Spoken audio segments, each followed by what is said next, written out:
And we are live. Are we live?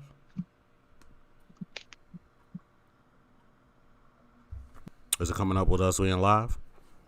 Let me check it out. I'm not seeing that it is. Me either. Oh, now I do. Okay. Yeah, I think we're live. Where we at? Where the hell up? Type it in. Okay, bet. Open the up. Okay. All right, Smoke, we live. Let's go. Okay. All right. Well, let's just jump into it. Okay. Hello, everyone, and welcome to ANITUBE CON 2020, a live-streamed anime convention during the cancellation of social events throughout the world due to coronavirus. I'm Nox from Project Manga. That's Sensei LeGlove from the YouTube channel with the same name, and Doncho from Doncho's Hideout. We are super excited to finally be bringing this to you guys. Okay, so this has been in the works for a while now. I do want to say, though, that we're going to be expecting some technical difficulties along the way, considering this is the first time that we've ever tried to do something like this. So hopefully nothing major, but we just ask that you bear with us if, we do experience any kind of like technical hurdles. We actually accidentally went live like a half hour ago. So for the 4 people that saw that, sorry about that. But getting into it. Okay, so considering the world situation following, for the last couple of months and the newest developments, in just the last couple of weeks, we felt like something like this was necessary. Coronavirus and the Black Lives Matter protests following the murder of George Floyd, rest in peace, George Floyd, has put the country and the world in a very dark place. So a lot of like depression, anxiety, and just a bunch of like discomfort in general seem to be kind of like sweeping across the planet. So myself and a collection of other anime and manga content creators across YouTube and Twitch, including Sensei and Doncho, of course, have decided to come together to create this event to provide a temporary disconnect or respite from these stressors, and attempt to spread some positivity over the internet with all of you guys, while also attempting to raise money for charity to support those affected by the coronavirus and those in need, during the Black Lives Matter protests. So as you'll see down in the description, there are a couple of Tiltify links that will allow you, if you feel so inclined, to donate to a couple of different charities. One is for Direct Relief, which is a charity that is coordinating with health authorities, nonprofit organizations, and businesses to provide protective equipment and other items to health workers responding to coronavirus. And the other is for Color of Change, which is the largest online racial justice organization here in the States. So both very important charities that can use all the help they get. And we have all the help they can get. And we have a $2,000 goal, for donations set up on both of them. So if you're feeling generous, feel free to use those links in the description. But getting into the convention itself, we wanted to have a brief conversation kind of explaining, the philosophy behind ANITUBE CON. And there's also links in the description for, the official Twitter where all the official updates will be found, including the event schedule for the entire weekend. So we've all thought up some really cool panels that we can't wait to get to: a gaming tournament, a cosplay competition, and a bunch of other fun activities that will be going down in the official Discord for the convention, which will also be in the description below. So, yeah, sorry, that was long-winded, guys, but how you doing? How are we feeling, bro? We decent, man. We decent, bro. Nice intro, bro. You're like the king of intros. You should add that to your epithet. Like, how you be the mulatto monologue? Yeah, you should. Yeah, mulatto monologue. Yes, sir. Yeah, man. Yeah, dude. Okay, so for those of you who don't know, when we decided that we wanted to do this, we had 3 days scheduled, or 3 days that we wanted to do this for, but we decided to do 2 days with the content that we had planned, but the donations will be going until Sunday. So that's one thing that you guys can keep in mind. But before we get into the actual panels and whatnot for the rest of the weekend, we wanted to have a brief conversation about what anime has done for you, basically, is the question here. So I mean, that's why we're all here, you know what I mean? And I feel like anime has significantly influenced all of us in one way or another, whether you're a content creator or just a fan, in ways that you can probably think back to and go, okay, this was the moment that I knew that I would be an anime fan forever, or other ways that it's influenced you in your day-to-day life that you can say thank you to anime or manga for. So I don't know who wanted to go first or who wanted to start the conversation. I definitely can if you'd like, but I can.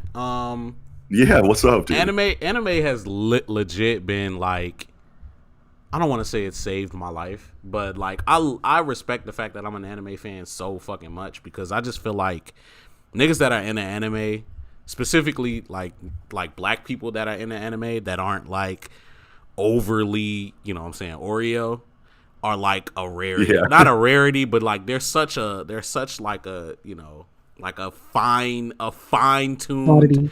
yeah, like, you know what I'm saying, like a fine tuned person.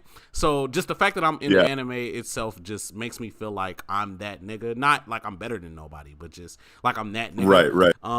The things that I've experienced in anime, watching different shit, seeing different storylines play out and shit like that, it just makes my mind work different. When it comes to like viewing real life situations a lot. Not to the drastic extent of like a shonen. Like, I don't ever think my house is about to be bombed by a neighboring fucking ninja, a corporation or some shit like that. Like, I don't never think nothing like that. But like, I always catch myself like being in my head a lot, and I just imagine myself being like a character in like my life as an anime character. You see what I'm saying? Which is why I often think about like, what would you know what I'm saying, if you had any aspect of real life be an anime, what would it be? I think about that shit a lot, because it's just so much. It's just so much shit in real life that could just be made into an anime, and anime has showed me that is a thing. So I fuck with anime, bro. Whenever I go like out to like the bar or something like that, I always like I'm an overthinker and shit, and I always like picture myself getting surrounded by like 15 motherfuckers and like what kind of Naruto taijutsu I'm gonna do to get myself out of the situation and shit. Bro, I swear to God, how fast? Just irrational like situations I put myself in. Like, how fast can I run to my car at this point? It's never gonna happen, but yeah. I think to piggyback off of that, I think for me it's the exact type of same thing, where it's like being able to be into something that's different, but then also still being able to be intertwined in Black culture and not fall out of that, you know? Yeah. And I think for me too, with anime and manga for sure, because for me before it was anime, it was manga, because I didn't really get what, like, different. I didn't really process that anime was anime, but I knew what manga was, if that makes sense, because I used to go to the library and pick up like Tagami Bachi, say a Knights of the Zodiac, you know what I'm saying? It wasn't until I ended up running into a Naruto manga where I put pieces together and was like, oh, like, it's like, wait a minute, this is something different. This isn't the same thing, you know? Right. And I think into going into all of that type of things, it kept my creativity alive, you know? When you might be in an environment where your creativity may be dulled, especially me growing up in a suburban, not growing up really, I lived in a predominantly Black area, then moved to a predominantly white area, and being in the predominantly white area, it's not as, you know, comfortable. So I think anime kept me comfortable in my creativity, you know, where I could stay into, you know, like my bag, you know, and knowing what I enjoyed and knowing the stories I liked and the things I could relate to and stuff of that nature, you know. Yeah, dude. Yeah, for sure. And I relate to that a lot. I mean, for me, I mean, like, what has anime done for me? I don't know. There was a point shortly after I discovered, or leading up to discovering anime, where like I kind of like my life's path, like reaching and like going out into a couple different directions. And, you know, in hindsight, like looking back on it, you're like, I'm like, I could have done this, I could have done that. But like, I feel like anime guided me towards a group of people, you know, that helped me stay out of trouble and whatnot. Because like when I started watching anime, I started talking about anime, and I've always read comic books, you know what I mean? But like comic books were like kind of like something that I like kind of like kept hidden, you know, from you know, at least in social circles, you know what I'm saying? Because everyone's a ball player, you know what I mean? Or you know, everyone's, you know, doing this or doing that in video games, where you know, comic books were kind of like taboo to talk about, you know, or unless you wanted to be grouped in with, you know, a certain, you know, cliquey kind of situation that you might not have wanted to find yourself into, because you know, you care way too much about what people think about you back then. And but you know, once I found anime, I was so hype on it that I started talking about anime, and naturally I found myself, you know, gravitating towards a social group that, you know, wasn't on bullshit, you know what I mean? And we were just nerdy ass kids, you know what I mean? And it felt super comfortable for me there. The lunchroom table, the lunchroom table with us just drawing DBZ characters, G. That shit used to be lit as fuck. Super Saiyan 17. Yes, Super Saiyan nigga. 17, Yes, like theory. nigga. Yeah. Super Saiyan 6, 7, and 8. We didn't even have that yet. Yeah, bro. All day. And it was cool because like, even though like outside of school, I could have still went off and like gallivanted around with, people that it might not have been a good idea for me to hang out with. I found myself, because I didn't have access to the internet like that, and this is before everything was so streamlined, I had to be at home so I could catch the new episode, because I'm not coming back to school without having seen the new episode while everyone's talking about it. So now I'm at the crib all the time, you know what I'm saying? Like just learning more and more about, anime and this culture. So I feel like as far as what anime has done for me, not only has it like shaped who I am as a person now, but I feel like I don't even want to think about what kind of person I would have been if I hadn't found it when I did, Right. Me either. Honestly, Yeah. I'd probably be in somebody's jail. I think it's the same or for me. streets or some shit. Yeah, dude. Yeah, exactly. Yeah. Let's hold on. Let's see who's in the chat here. We got a few people in the chat, man. We got Sensei Inc in this bitch. We got Brago in this bitch. I think I seen Fiji, Brago. Yeah, we got. Let's people. go. I see Nick'em showing love. Nick'em, shout out Project Manga Gang. Yeah, we out here, B. We got Trent in this bitch. We out. Yeah, we lit, B. We lit. Big Vash. What's up, Ashes? Chaos Knights. Fuck yeah. Vash so scrappy. I mean, I don't Vash know. nasty. Vash nasty. PG. Hell yeah. Yeah, I don't know. Like the stream. Definitely. We got like 15 minutes. We got 15 minutes here. Hey, can I ask like the chat, like, what has anime done for you guys? Yeah, Does anyone have like a quick like inside of the character, like thing they want to say that they don't mind me like reading out live from the chat? For sure. Trying to see. What has anime done for you niggas? Yeah.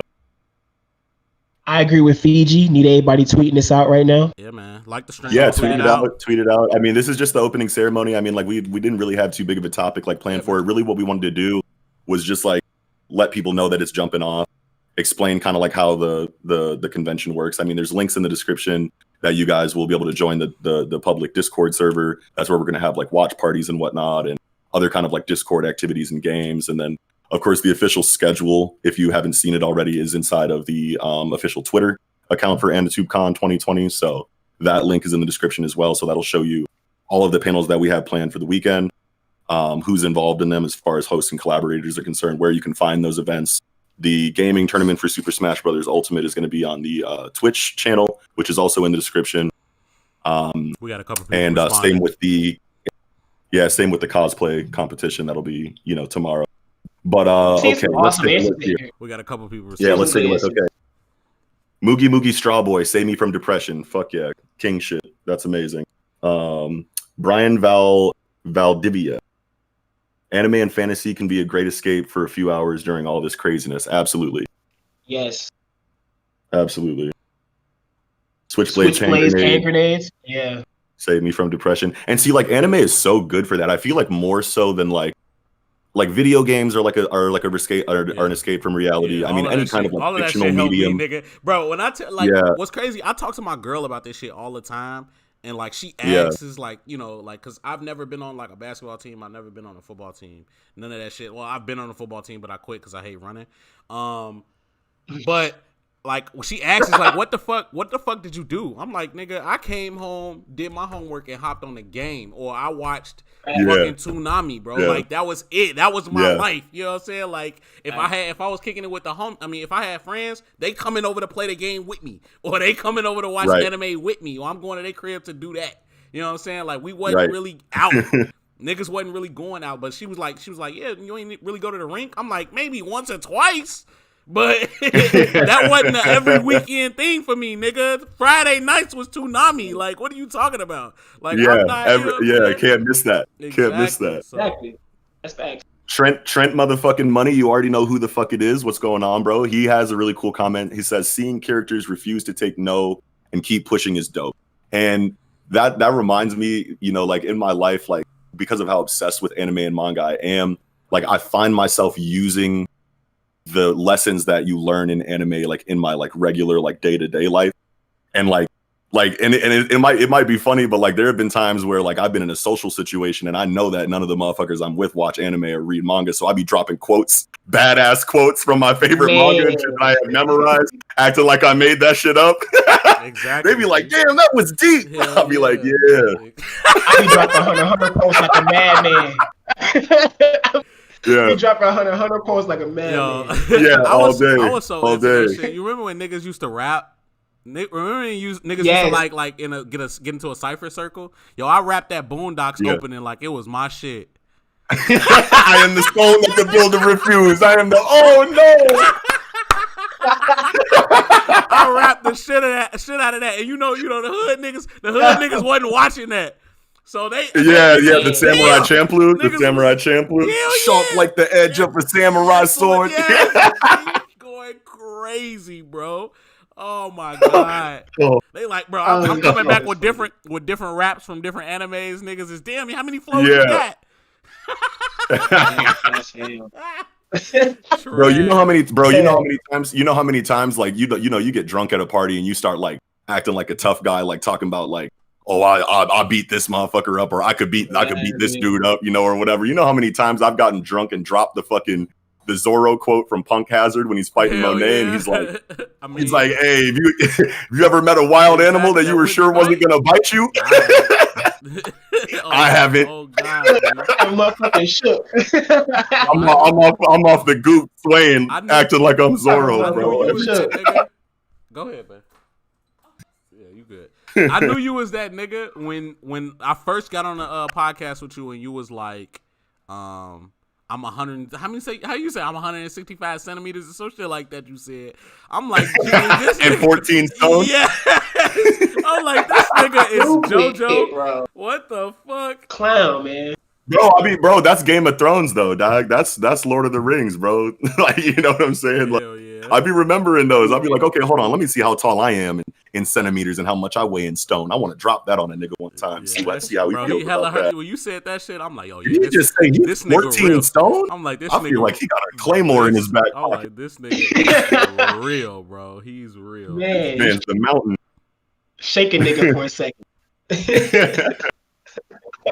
Oh man, okay. Sensei Ink everything about anime has given me so much of an outlet for my stress. Seeing relatable situations and comparing them to mine gave me a window to fix my own problems. In short, anime changed my life. Facts, G. Hell yeah. That's a fact. That. Respectable. I feel like this answer is so similar for so many people, especially over here in the States, you know what I mean? Because it's like, this is a kind of storytelling that we didn't know we needed. You know what I mean? And that we got late. Yeah. You know what I mean? So it's already like a cultural phenomenon over in the East, and we don't know that it's got this buzz. And then we finally get it in the form of like Toonami and Adult Swim or the Sci-Fi Channel or wherever you found it first, Robotech, Dragon Ball, like whatever it was, Blue Gender, whatever your introduction to the medium was. You were like, wait a minute, motherfuckers ain't dressed like this in superhero TV shows. You don't got music like this in Danny Phantom. You know what I'm saying? Like, exactly. And there's just it's like a sensory like overload almost. You know what I mean? And it's like, how could you not be like encapsulated by that and completely overwhelmed by that? If you're already a nerdy motherfucker before you find anime, that's got to be drastic. For that's so life-changing, I feel like, to find that medium, because it's so and it's not that I'm saying that like things in the West aren't, like fiction in the West isn't as good as fiction in the East, but it all kind of like fits like a certain like mold over, you know what I mean? Exactly. Whether it's science fiction or whether it's superheroes or whether it's Cartoon Network or cartoons or anything like that, it's like you can all kind of like feel that it's coming from the same place. You know what I mean? But anime comes and you're like, these motherfuckers are doing it so different. And I can't even comprehend, the thought process behind it, the work that goes into it. It's like when I seen anime, like animation quality for the first time, and I had always like praised like Western animation for like getting better over time or whatever. And I'll be like, man, we came so far from Steamboat Willie. You know what I'm saying? And don't sleep on Steamboat. And then all of a sudden Studio Ghibli comes out and I'm like, wait a minute, bro. Right, exactly. I'm like, wait. And I think Studio Ghibli is actually a great example because Studio Ghibli is something where when I first seen Spirited Away, I was like, what the Yeah. fuck? You know, Yeah. you watch that and you're like, whoa, what the fuck is this storytelling? And then you go and you find all of these different like stories. And I think when you say like the comparison to the West, our storytelling just doesn't hit in that regard. If you get what I'm saying, you get this philosophy out of it that you just never felt like you was gonna get when you just picked it up. You know, like you was like, whoa, okay, what the.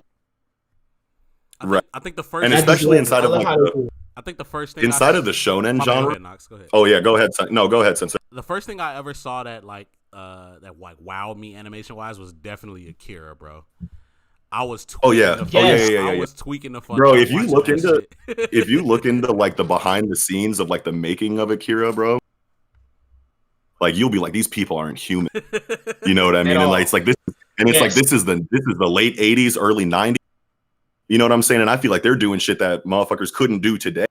Right? I'm sure that's not true, bro. And that was this compared to a lot of the shit that was coming out back then, bro. Like we did a podcast with this guy named Ill Will who was putting us onto some shit.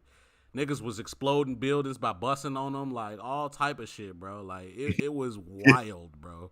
Wild. You busting nuts on buildings and they blow up. Like, whoa. That's kind of like, dog. Like, dog. Come on. So, going back to what Doncho was talking about like the storytelling and shit, because like we're gonna have to start winding down here in a minute. But I just want to say one thing, because like the storytelling, I feel like inside of the shonen genre is aimed at a similar demographic as like the cartoons that like we came up with, right? So you know, you have like what, I don't even remember the numbers for the shonen demographic, but I mean, you know, their One Piece is like our, I don't know what, like Ben 10, Fairly Odd Parents. I don't know. Yeah. Yeah, you know what I mean? But like, and although Ben 10, like in the later, you know, stages of the story does get relatively deep, I feel like for some reason, and I don't know why it's like this, but like shonen stories, at least like let's take the big three, for example. One Piece, Naruto, Bleach. In the first chapters or the first episodes of all three of those, there's like a major sacrifice. Shanks' arm, Rukia, you know, what's Naruto's why am I drawing a blank? Chat, help me out. What's his dad? His parents. What's his name? We're gonna die. No. Iruka. Yeah. He gets the you know the giant shuriken to the back. There's so much like more tragedy and like it's darker. It's a darker start to the story, I feel like, than like anything that we'll see over here, like in the first episode of like, you know, like the protagonist's story, you know, is never as deep as, you know, a shonen protagonist story, I feel like, you know what I mean? There's just a lot more like thematic, like weight, you know, tied to their origin for the rest of the story, you know, relative to the rest of the story compared to over here in the West. And I feel like that's what makes a lot of it so engaging or enthralling. Even if you not to go too far deep, like you said, we got to wind down, but even when you look at Danny Phantom, it's a story about a young boy who has to hide the secret of his family being ghost hunters, and he also goes to school. That's so similar to so many shonen out there, but the deepness just never. It just doesn't hit. You know what I'm saying? To that where they take it, like in a shonen, on paper, it's a cold premise. Yeah. Whole different take to it. That same, on paper, the same nigga that wrote Danny Phantom also did Fairly Odd Parents, so that shit wild. Yeah, exactly. Yeah, but I mean, like, just think about it. You know what I'm saying? Like, any kind of like action-based, like Western cartoon, you know, are you going to have in the first episode or even like the first arc, you know, that person's like mentor or their idol, the one that they look up to? Are they going to lose an arm trying to save their life in the first episode? Anybody, you know what I mean? Are they arms throughout the entirety of the series? Yeah, like, you know what I mean. It's just like storytelling, you know, like decisions like that just make it like so more like. And it's aimed at the same, you know, age group, you know what I mean? And it's just like there's so much more tragedy and there's so much more, you know, and they make sure to hone in tradition of that demographic. Yeah. They make sure to hone in traditions, even in subtle ways. You know, things that is going to be said to them pop up in anime. You know, like it's kind of great. Right. Like, are you ever going to get, you know, a job inside of a Western cartoon show like that are killers? You know what I mean? Like, look at Rurouni Kenshin. That's shonen, right? Yeah. Like, the story's about a motherfucker that killed hundreds of people before the story started. Exactly. You know what I'm saying? Like, we ever gonna get a main character like that in the West? Like, probably not. Yeah, nah. So, but yeah, man. But yeah, I don't know. It's almost 10:30 here, so like we could probably start winding this down. But thanks for joining us for, you know, the opening ceremony here. Yeah, you guys definitely, you know, take a look at the links in the description. Bear with us for any kind of like technical hurdles that we experience throughout the weekend. We're going to do our best to get everything on time according to the event schedule that you see, you know, on the Twitter. But we have a lot of really cool ideas coming at you guys this weekend. We can't wait for you guys to see it. So yeah, man, make sure y'all tune in to everybody's shit, bro. Shit gonna be lit. Yeah, like every stream. You know what I'm saying? Retweet everything. This will be the channel that we are streaming all panels on. If it's not on Twitch, if it's not from the Discord, it will be on this channel. So make sure you subscribe to this channel. Right. Make sure you like all the streams. Do all of that shit, because we them niggas and this shit gonna be lit, man. Let's go! Let's go. ANITUBE CON. Okay. All right, great, you guys. All right, we're out of here. Check the Twitter. I'm gonna every 15 minutes before a new panel, I'll tweet it out that it's going to be starting in 15 minutes to give you guys time to like get ready to come check it out, tweet it out, what have you. But that's going to do it, you guys. All right. I'm Noxy from Project Manga. I am Sensei Lego. Not sure we out. We out there. Yes, sir. Bad niggas.